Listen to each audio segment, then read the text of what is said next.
ఇంటి సమాచారం వాట్సాప్ ఛానల్లో జాయిన్ అవ్వండి. అన్ని విశేషాలు ఎప్పటికప్పుడు తెలుసుకోండి.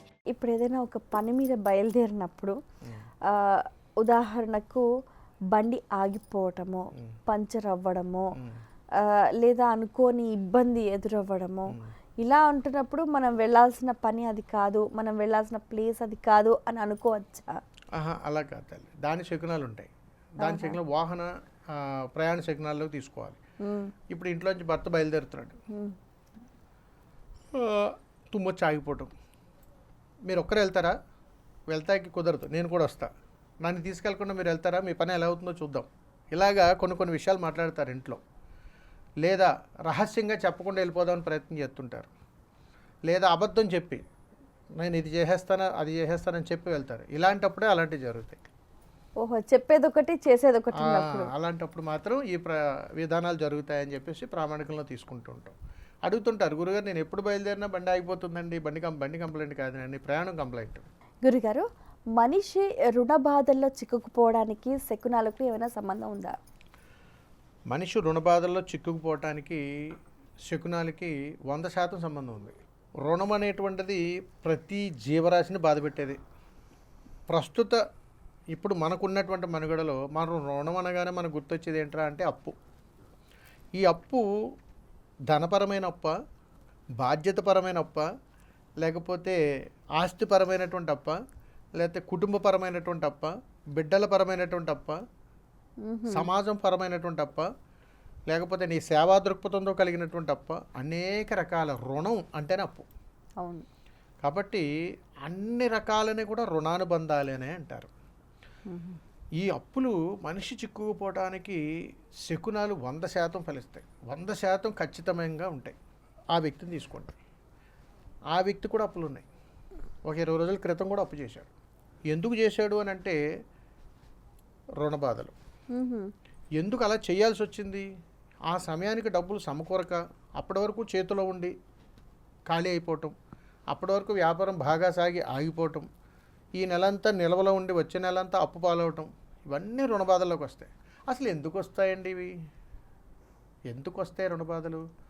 ఏ కుటుంబంలోనైతే కుటుంబ సభ్యులు నలుగురు కలిసి ఐక్యమత్యంగా ఉండరో అక్కడ రుణబాధలు విలయతాండవం చేస్తే ఇది శాసనం, అందులో డౌట్ లేదు. అలాగే ఏ కుటుంబంలోనైతే బిడ్డలు తల్లిదండ్రుల మాట వినరో ఆ తండ్రి అప్పుల పాలైపోతాడు, ఇది శాసనమే. ఏ కుటుంబంలోనైతే భార్యాభర్తలు ఇద్దరూ కలిసి చేస్తున్నటువంటి వ్యాపార స్థలంలో ఇద్దరూ కూడా కలిసి వైరాగ్యంతో దెబ్బలాడుకున్నారో వ్యాపార స్థలంలో ఆ వ్యాపారం దివాళా తీయాల్సిందే, అందులో డౌట్ లేదు. అలాగే ఏ కుటుంబంలోనైతే, గుర్తుపెట్టుకోండి, ఏ కుటుంబంలోనైతే వ్యాపారం చేసినా ఉద్యోగం చేసినా ధనం విషయంలో శ్రద్ధ భక్తులు ధనం పట్ల ఆ కుటుంబంలో లేవో, ఒకరినొకరు దూషించుకున్నంతకాలం ఆ ఇంట్లో ఒక్క రూపాయి కూడా నిలబడదు. ₹1 కోటి తీసుకొచ్చి పెట్టినా వెళ్ళిపోతాయి. ఎందుకంటే ధనాకర్షణ ఆ ఇంట్లో ఉండదు, ఇది శాసనం తల్లి. అలాగే భర్త భార్యకు తెలియకుండా పొరపాట్లు చేసిన, గుర్తుపెట్టుకోండి, ఆ ఇంట్లో కూడా ధనం నిలబడదు. ఇవన్నీ రుణబాధలు, రుణానుబంధాలు. భర్త భార్యకు తెలియకుండా చేసినా, భార్య భర్తకు తెలియకుండా చేసినా ₹1 కూడా ఇంట్లో నిలబడదు. వాళ్ళు ఎంత పెద్ద వ్యాపారం చేసినా కానీ నాశనం అవ్వక తప్పదు. ఎందుకు చెబుతున్నానంటే మా యొక్క తత్వజ్ఞానముతోటి అనుభవంతో చెప్పేటువంటివి. మన నిజాలను ఒప్పుకోలేరు.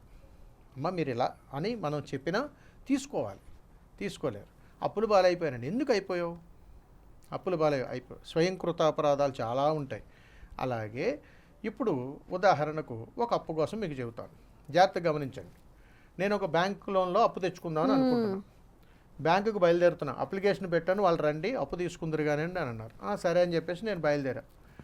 వెళ్ళే మార్గ మధ్యలో నాకు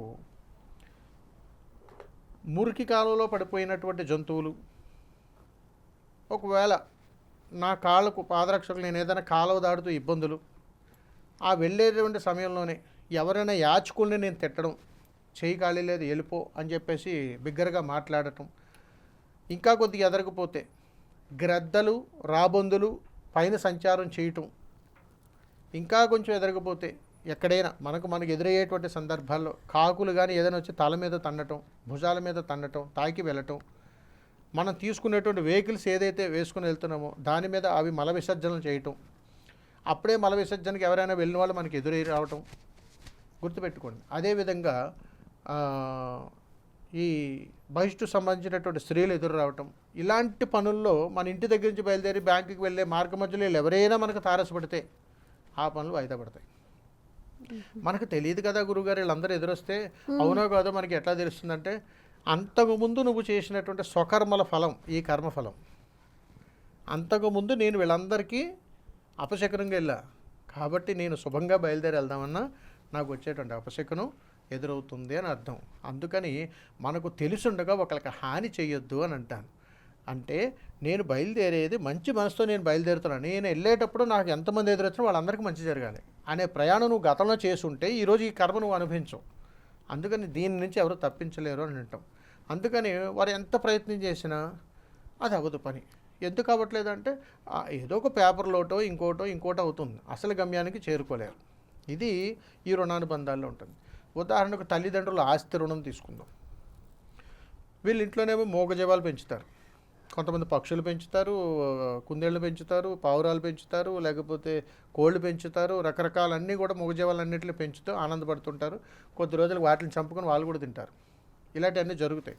వీళ్ళకి కుటుంబ పరంగా ఎప్పుడు వైరాగ్యాలే, వారి సంసార జీవితాలు బాగు, వారి యొక్క భావబంధాలు బాగు, వారి దాంపత్య జీవితాలు వినాశనం అయిపోయి, వాళ్ళ యొక్క కుటుంబ పరంగా తల్లిదండ్రుల నుంచి అన్ని రకాలుగా వాళ్ళ సమస్యలు ఎదుర్కోవాల్సింది. వీరి జీవితంలో ఖచ్చితంగా గుర్తుపెట్టుకోండి. మీరు అడిగారు ఇందాక, మళ్ళీ చెప్తున్నా, ఏ గృహంలోనైతే మూగజీవాలు అధికంగా పెరుగుతున్నాయో వారి జీవితంలో ఎప్పటికైనా సరే పోలీస్ స్టేషన్లో కోర్టు మెట్లు ఎక్కాల్సిందే. రాసి పెట్టుకోండి, ఖచ్చితంగా జరిగి తీరుతుంది. ఇది శాసనం అనమాట. ఏ కుటుంబమైనా కానీ అంత విధానంగా శకున శాస్త్రాలు ఉంటాయి, మనం గమనించాలి. అలాగే ఈ రుణాల్లో భార్యాభర్తలు కానీ, బిడ్డల గురించి కానీ, ఇంకొకరి గురించి కానీ కాస్త కూస్త ధనం తెచ్చుకొని అప్పుకు బయలుదేరుతారు. అంటే బ్యాంకులకు కాదు, పర్సనల్గా ఎవరి దగ్గరికి అప్పులకు బయలుదేరి వెళ్తుంటారు. ఈ బయలుదేరి వెళ్తున్నప్పుడు భార్యాభర్తలకి ఇద్దరికీ పడదు. నువ్వు సంతకం పెడితే ఆయన ఇస్తానన్నారు, నేను పెట్టను అని అంటారు. అంటే ఒక అండర్స్టాండింగ్ లేనటువంటి అప్పు కోసం ప్రయాణం చేయడం అపశకునమే. ఇవన్నీ ప్రతి దాంట్లోనూ శకునాలు ఉన్నాయి తల్లి. అందుకని మంచి జరగాలి అంటే కావాలని ఈ శకునాలు మనం తెచ్చుకోకూడదు. అంటే always positive thinking, positive attitude ఉంటే ఇవన్నీ ఏముండవు. అంటే మంచి ఆలోచనలతోటి మనం ఎప్పుడు ప్రయాణం చేసినా మనం ఎంతమందికి మంచి ఇస్తున్నామో అదే మంచి మనకి రేపు మన కష్టాలు ఉన్నప్పుడు కాపాడుతుంది అని దీని పరమార్థం, శకున పరమార్థం అది. అంతే తప్ప కావాలని ఒకళ్ళు నాశనం అయిపోవాలని ఎవరు ఎదురు రారు. వాస్తవం చెప్పండి, అలాంటి వాళ్ళు ఎదురొస్తే మీరు ఏం చేస్తారు? అమ్మ కాస్త పక్కన ఉండండి అని చెబుతాం. అంటే మనం గ్రహించగలుగుతాం. నేనే ఒక దుర్మార్గ పని చేసుకుంటూ నేను వెళ్ళిపోతూ ఎదుటి వాళ్ళకి నేను మంచి ఎదురు కాకపోయినప్పుడు నాకేం ఎదురు వస్తుంది? రేపు నాకు అదే ఎదురు వస్తుంది కదా. అందుకని మనం ఏది ఇస్తామో మనకి అది వస్తుంది. అందుకని తల్లి ఎప్పుడు కూడా ఒక మంచి జరగాలనుకున్నప్పుడు మన ధర్మము, మన ఆలోచన, మన ప్రయాణం ఎంత మంచిగా మనం వెళ్తే వారికి కలిసి వస్తుందో రేపు అనే రోజున మనం వెళ్ళినప్పుడు కూడా మనకు అదే ఎదురవుతుంది.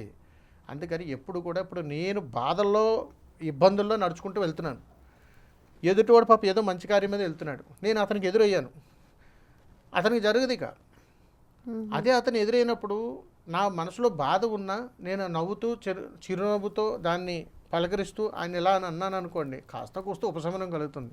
నా బాధను అతని మీద ప్రభావం చేసి వీడు నాశనం అయిపోయి నేను బాధలు అంటూ వాడు వెళ్తున్నాడు అన్న భావన మనలో కలిగింది అనుకోండి, అది అపశకునం అవుతుంది. అందుకని మంగళమైనటువంటి వ్యక్తి శుభం ఎందుకన్నా అంటే పాప అతనికి ఇంకేం తెలియదు, మంచో చెడో లేడు, వెళ్ళిపోయాడు కాబట్టి అది శుభం. అలాగనమాట మనసు మనిషి కూడా శుభం కలగాలనంటే ఇప్పుడు చెప్పండి, ఆ శుభం ఈ శుభం రెండు ఒకటే. ఎందుకనంటే అది వెళ్ళిపోయిన తర్వాత ఇంకేం తెలియదు, మనం ఉండగా కూడా అలా ప్రవర్తించాలి అని అంటాను. అందుకని ఈ రుణానుబంధాల్లో చాలా రుణాలు ఉంటాయి తల్లి. ఒక్కొక్కరు చూడండి, ప్రతిరోజు ఇంట్లో అప్పుల కోసం గొడవలు అవుతాయి. అవును, మీరు గమనించారా? అవును. వీరికి ఎందుకు జరుగుతుంటాయి? వీరి అపశకునాలు ఏంటి? వీరు విడిచిన వస్త్రాలు హాల్లోనే ఉంటాయి. వీరికి 5 రోజులకి 6 రోజులకి రుణబంధాలు ఎప్పుడు ఉంటాయి. For more videos like this, subscribe Big TV channel.